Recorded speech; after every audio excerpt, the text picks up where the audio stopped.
Hello, dear listener.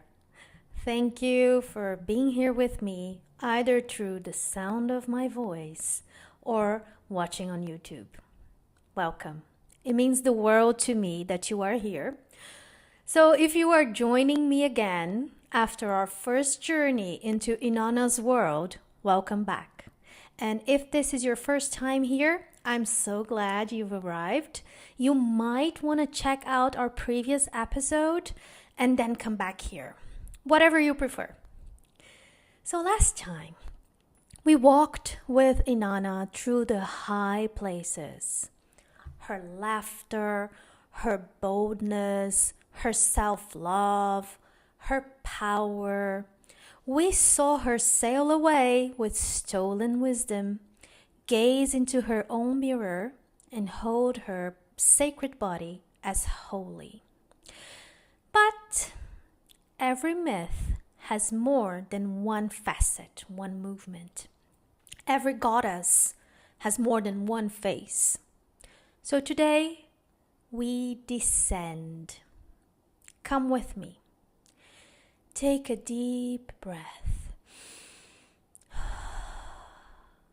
Let's go down. She stands at the threshold. Inanna, Queen of Heaven, Queen of Earth. She stands without her temple songs or her worshippers. Now, her gaze turns downward. Beneath her feet, the ground murmurs. The great below calls. That shadowed realm, ruled by her sister, Ereshkigal. A land where no light shines and no visitor can return. Why does she go? Some say she descends to mourn a death, the funeral rites of Gugalana, Ereshkigal's husband. Others say she hungers for something deeper, older, more dangerous. The sacred tablets of the underworld. The powers of death, transformation, and mystery that even gods do not dare claim. But Inanna is feeling high and mighty. She prepares, she dresses not like a mourner, but like a goddess who knows her power. On her head a crown, around her neck lapis lazuli beads. Her breasts adorned, her fingers gilded, her eyes lined with kohl. Her robes fine, flowing. In her hand, the measuring rod of lapis lazuli, the symbol of divine law. Each item is a mark of her status, her magic, her inheritance, and still she knows this journey is not to be taken lightly, so she calls her loyal servant, Ninshubur, her helper, her sacred monster, the one who will remember her when others forget. If I do not return in 3 days, she says, go to the gods, cry for me, lament, plead, remind them of who I am, and if they do not listen, go to Enki, he will know what to do. With these words, Inanna walks to the gates of the underworld and pounds on the door. The gatekeeper, Neti, peers out with suspicion. Who comes to the great below? I am Inanna, she answers, Queen of Heaven, come to witness the rites for my sister's husband. Neti bows, but not welcoming. He returns to Ereshkigal and speaks her name. Let her in, Ereshkigal says, but strip her at each gate. Take a piece of her power. The first gate creaks open. Give me your measuring rod, says Neti. Why? Inanna asks. It is simply the way of the underworld. And so it begins. Gate by gate, layer by layer, Inanna is dismantled. Her rod, her beads, her gown, her crown, her shield, her ring, her robes, her dignity. Each gate opens with a price. And by the seventh gate, she stands naked, bare, vulnerable, defenseless. And it is only then that she is allowed to meet her sister. Ereshkigal does not smile, she does not bow, she does not speak words of welcome. Instead, she rises from her throne and the 7 judges of the great below appear. They look upon Inanna with eyes like ash, like bone. They speak the sentence of death. They strike her. They hang her corpse on a hook like meat. And all go silent. 3 days pass. 3 nights. Above, Ninshubur waits. When Inanna does not return, she remembers her instructions. She dons the clothes of mourning. She scratches her cheeks, tears at her garments, beats the sacred drum. She wails in the temples of the gods. But Enlil will not help, nor An, nor Nanna. None of the gods. They say Inanna chose this. They say her death is her own doing. Only Enki listens. The god of wisdom and water, the one who once gave Inanna the mess. He dips his fingers into the dirt beneath his nails and he creates 2 beings. Not male, not female, neither of this world nor the next. They're called the Galatura and the Kurjara. He gives them sacred instructions. Go to the great below. Do not beg. Do not command. Simply listen. Witness. And when the queen of the dead cries out, echo her.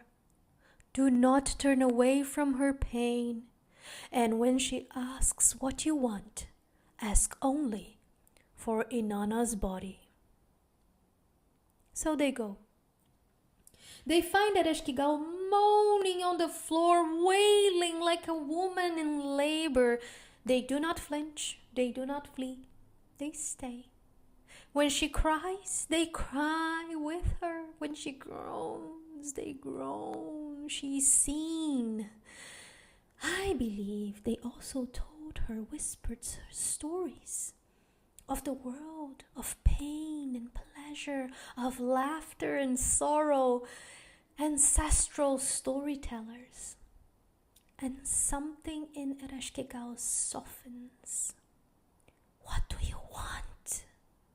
She gasps. I will give you rivers, fields, gold. But they ask only for the corpse on the hook on the wall. And she gives it. They sprinkle Inanna's body with the water of life, with the food of life. And Inanna breathes. She rises. But the laws of the great below are very strict. No one leaves without leaving something behind. So demons follow Inanna, demanding a replacement. But that is another story, one I will tell you on the next episode. And for now, we leave Inanna standing at the edge of the underworld, no longer the same, no longer clothed in power or in pride, alive, but changed. Changed not because she conquered something, but because she surrendered. This descent, her descent, is not defeat, it is initiation. It is the door every woman must one day walk through to rise again. Not with gold, but with truth. Not untouched, but whole. Breathe with me.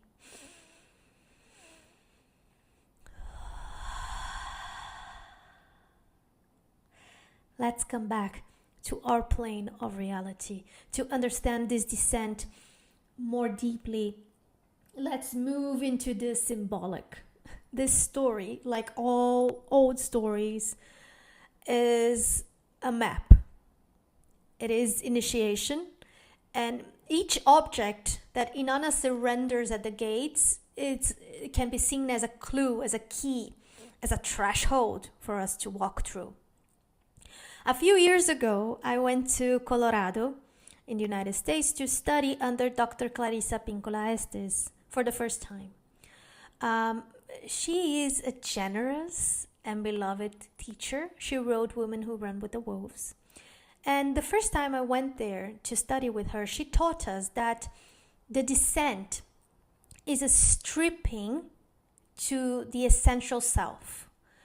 We are reduced, we are humbled, not broken, but in order to remember something more ancient. Inanna's descent, like every archetypal descent, begins with an inflation. She's bright, she's shining, proud. She has taken what she wanted, knowledge, power. She's adored. She has usurped, stolen the knowledge through her cunning and wits. But she is out of balance. Her ego is too loud. Her soul needs something real. It is aching for something real. So she descends. And she is stripped. Not as punishment, though it may seem like it, but it is something that initiates have to do to be brought back to themselves. So she has to leave parts of herself at each of the gates. So these are the images that Dr. Estes shared with me, with us at her training. I had a problem with my audio, so I'm clearly recording this again. I was telling you how Dr. Estes shared some images of the things Inanna has to leave at the gates. So these are the images Dr. Estes shared with me, with all of us that were training with her. The first thing she leaves at the gate is her wig. So in Mesopotamian imagery, this isn't just hair, the wig. It's a kind of veil, a shamanic veil, a fringe of sorts that hangs over the eyes, like a little bit what the Orishas wear in Yoruba traditions. It's beads that shield, that obscure the eyes. So when it is taken away, she must see clearly. There is no protection from reality, from what is. Symbolically, when the wig is removed, we must see clearly. There is no hiding anymore. Second thing she leaves is her turban. Her covered head is her regulated mind. It's a symbol of control. And in many tribal traditions, the turban holds the hair. And hair across cultures is sacred, and it is connected with the creative forces. It carries vitality, power, intuition. So to uncover her head is to lose that controlled, polished mind, the regulated self, we would call. So it is to remove that is to become wild, to become real, to become softer. And now it is bare. So the control is lost. The hair is down. Then she loses her wand, the measuring rod, her staff, her instrument of healing, of terror, of ruling, of magic. It's her support, her direction, her safety. The rod commands, it also heals, it terrifies, it protects. And when this is taken, what remains is her inner compass, her true knowing. She doesn't have this extra leg to stand on. It's a deeper magic now. Then she loses her gown, her pala dress, it is called, her royal garment. And garments are our presentation to the outer world. And in that sense, it is also protection. Her formal self, our formal self, right? We're talking about us as well. It's the cloth of presentation, the protection between the skin and the world. And when it is gone, there is only body left, flesh, truth, just your radiant self without any performance. How do you walk when your clothing, your adornments are gone? Who are you without your adornments? And then she loses her crown. The crown, obviously, is a symbol of royalty, of authority. It is an identity of power, but it is borrowed because crowns are bestowed or inherited or conquered. So what is greater than this crown? What is the true knowing of who you are without your crown, without the things that no one can give you or take away from you? And then she has some beads of lapis lazuli or lazuli. I don't know how to pronounce this in English. Lazuli. Let's go with that. They are shaped like eyes. They are, or like eggs. They mean vision, fertility. And when these are taken, she loses this external vision. She must see from the inside. Is a new sight that is being born. A sight that will look inward through the mysteries of self and not through mirrors. The eyes are the mirrors of the soul, right? So there are no eyes anymore. Then she has her pectoral, her armor, the plates that guard her heart. And when that is removed, her chest is now open. So her emotions, her truth, her vulnerabilities are all exposed. So what happens when you live without this shield, this armor? What changes when there's nothing standing between your heart and the world? What are we when we remove our armor? What vulnerability do we have to show and live with? And then she loses her golden ring. And a ring is usually a sign of commitment, of promise, of also of status, right? Of security. It's a prize as well. So when it is taken, she is unshackled, let's say. She's untethered, that's a good word, from roles, from expectations, from commitments to anyone but herself. To lose the ring is to be freed from relationships, from attachments, because now she is no longer anyone's wife or mother or ruler. She's only herself. And then the final thing that Dr. Estes points out is her mascara, the final illusion. It's the persona, the version of self crafted for others. And when that is gone, what is left is your true face, the one that does not need to be liked or loved. It's only there. It's seen. You are seen. This is just a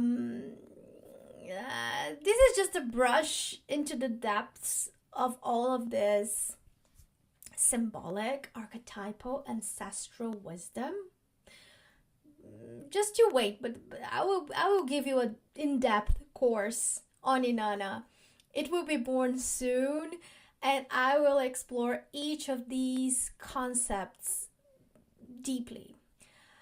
But now we need to speak a little bit of the aspect of death, because this story, Inanna's story, is not about dying once. It's about the kinds of death we live through again and again.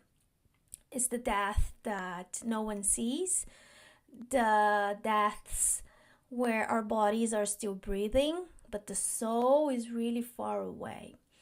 Dr. Estes teaches that death, in the archetypal sense, is not always the final end. It is what happens when something in us is cut off from its life force, when we have not properly been initiated into change, but we are thrust into change anyway. So this could be in life a betrayal, an illness, heartbreak, something that has been carried for generations in a family. Not just events, but these are forms of death in life. And what is usually most terrifying is that we don't always know that we are dead. We just know we are gone from ourselves, that we are moving through life like ghosts, lost, unseen, untouched.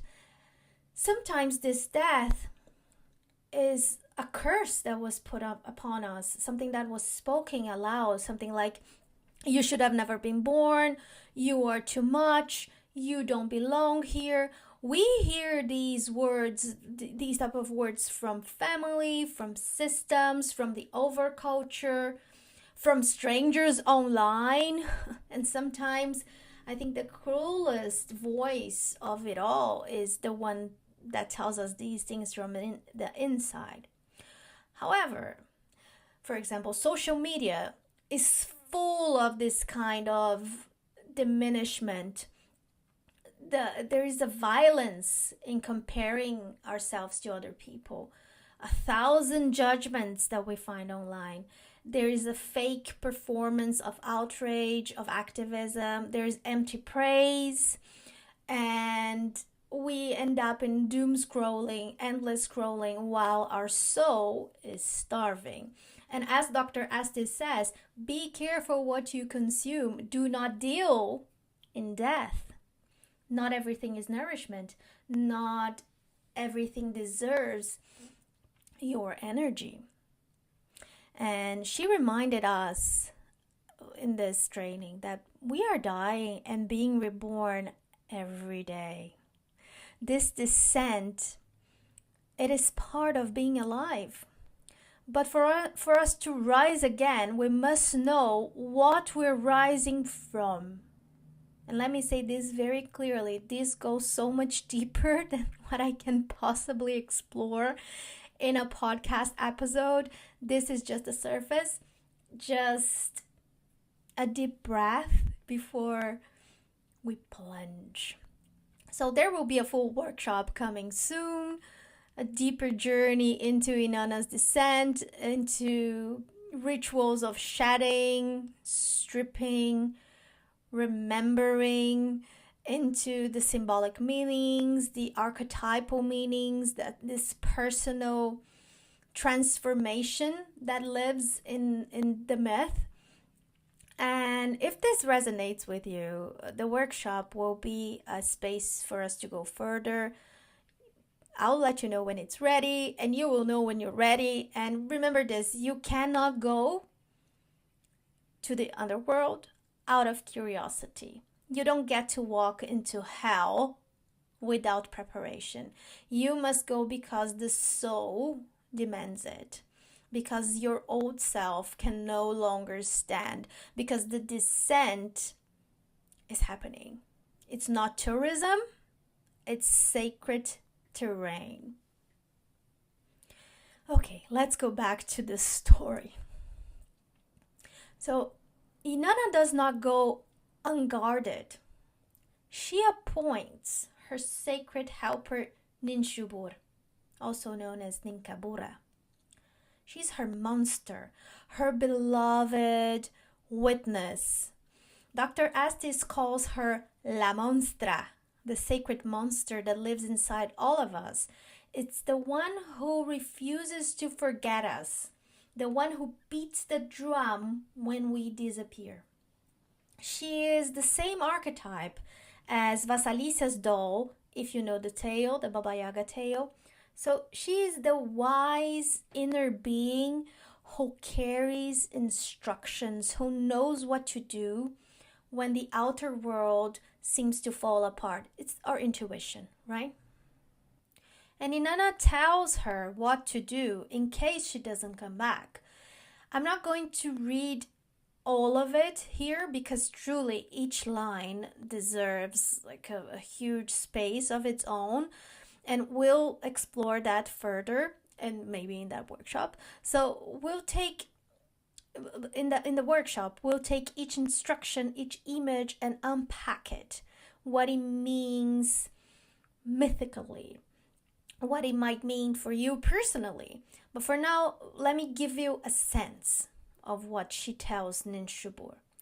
She says, as I go down, make a lament for me. Remember me when you make new discoveries. That means cry, mourn, rage, and make it public, make it sacred. She says, beat the drum in the sanctuary, sing and pray in the forest. There's contrast there. Make rounds of the houses of the gods. That is, let them know where I am.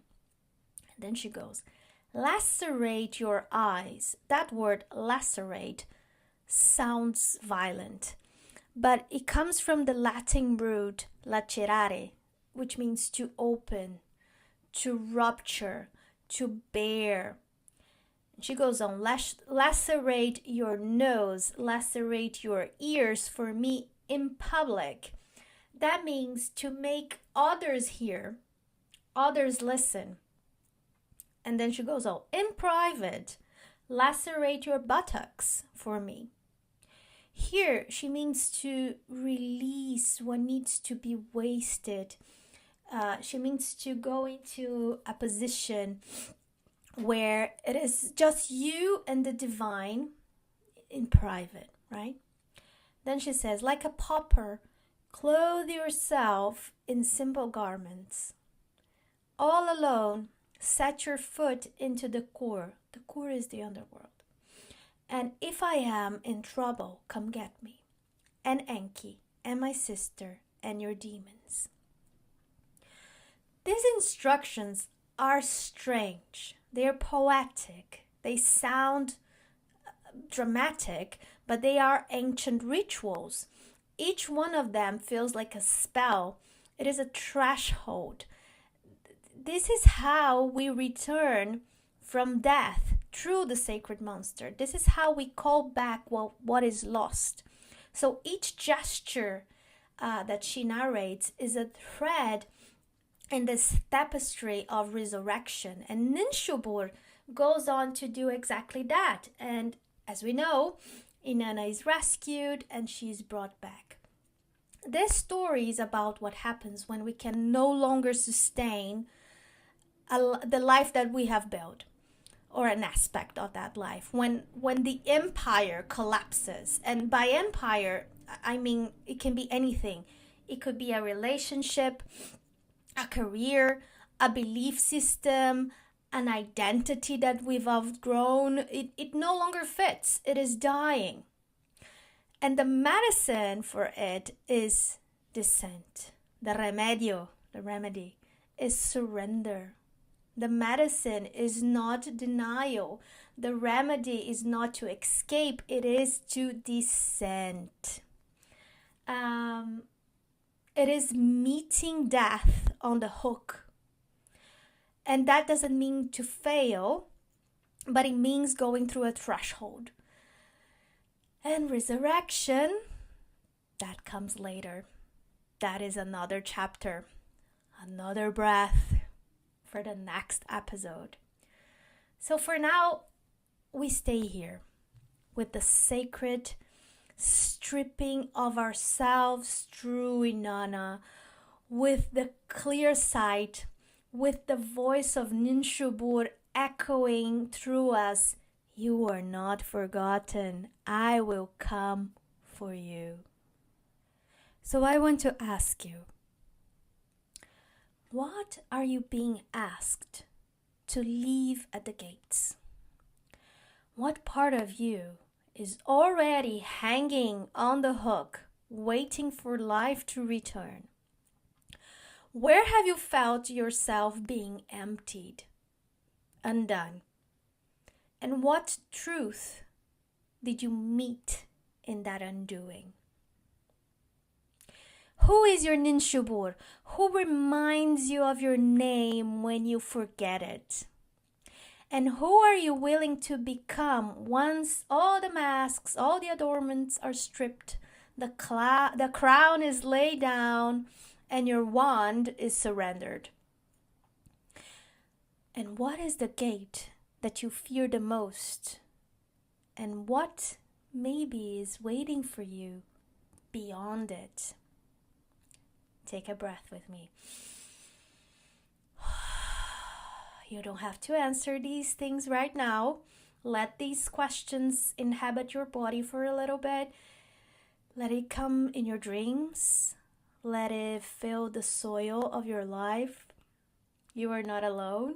The sacred monster, La Monstra, walks beside you. The gates are not your enemy. They are the passage back to your soul. The descent is only part of the story. The return, that's next. Thank you for walking this with me. I'm Mariana. And until next time, blessed be.